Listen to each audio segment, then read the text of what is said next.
How to add CNAME Record in GoDaddy. Hi everyone, this is Kate here and welcome back to the channel, and on today's video I will guide you how you can add CNAME Record in GoDaddy. So without further delay, let's get started.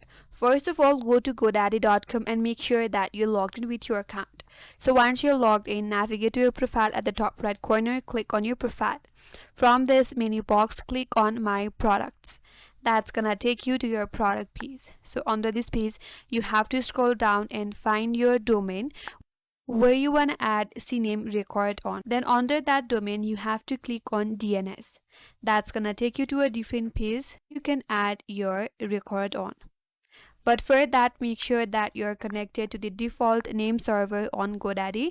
If you are not connected, first of all connect to the default name server, then you'll be able to add the record. There you'll find a button as add record. Click on it and that's gonna prompt you to add the new record. Click on the record type. There you will find the CNAME on the drop down. Select the CNAME and on the next field follow the instructions properly and enter all the details correctly. Once you're done, finally click on add, and with that your CNAME record will be added in your GoDaddy account. That's it, and that's all for today's video. Hope this video was helpful, and if you're new to our channel, consider subscribing. Thanks for watching and stay tuned for more videos.